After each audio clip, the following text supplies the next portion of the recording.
अध्याय 13 कहानी लेखन स्टोरी राइटिंग।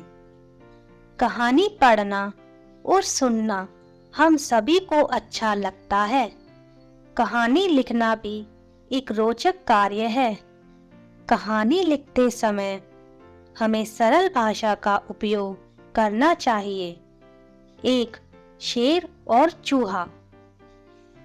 एक जंगल में एक शेर रहता था। एक दिन वह बहुत थका हुआ था। वह पेड़ के नीचे लेटा आराम कर रहा था। तभी खेलते खेलते एक चूहा शेर के ऊपर जा बैठा। तभी शेर की नींद खुल गई। शेर को बहुत गुस्सा आ गया। उसने चूहे को पकड़ लिया। वह उसे मार डालना चाहता था। चूहे ने शेर से माफी मांगी और छोड़ देने का आग्रह किया। उसने कहा कि शायद वह किसी दिन शेर के काम आ जाए। चूहे की बात सुनकर शेर को उस पर दया आ गई और उसने चूहे को छोड़ दिया। कुछ दिनों के बाद शेर एक शिकारी के जाल में फंस गया। उसने बहुत जोर लगाया, परंतु वह जाल से नहीं निकल सका। वह दहाड़ने लगा। चूहे ने उसकी दहाड़ सुनी। वह दौड़कर शेर के पास आया। उसने अपने तेज दांतों से जाल की रस्सी काट दी। शेर जाल से बाहर निकल आया। उसने चूहे को धन्यवाद दिया। शिक्षा, कर भला हो भला। 2 बंदर और बिल्लियां। 2 बिल्लियों में बहुत गहरी दोस्ती थी।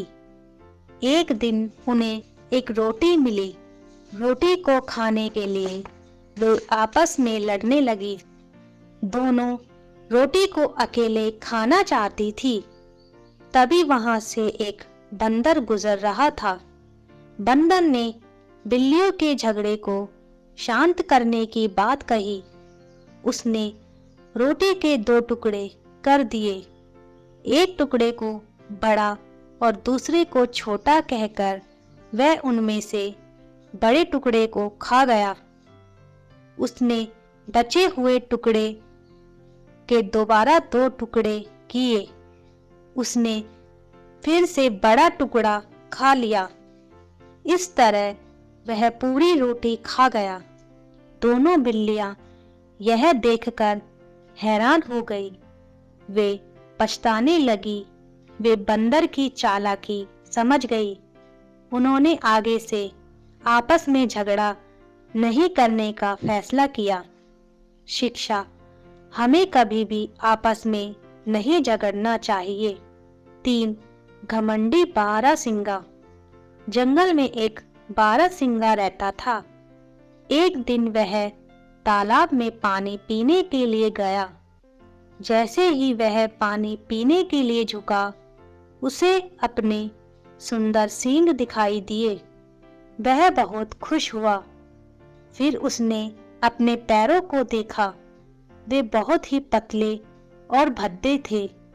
अपने पैरों को देखकर उसे बहुत दुख हुआ। तभी वहां एक शिकारी आया। वह बारहसिंगे को मारना चाहता था। बारहसिंगा अपनी जान बचाने के लिए भागा।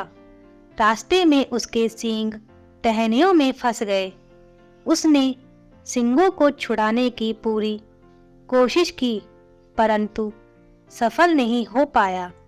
इतने में शिकारी आ गया और उसने बारहसिंगे को पकड़ लिया। उसके भद्दे पैर उसकी जान बचाना चाहते थे, परंतु अपने सुंदर सींगों के कारण वह पकड़ा गया। शिक्षा, सुंदर दिखाई देने वाली प्रत्येक वस्तु अच्छी नहीं होती।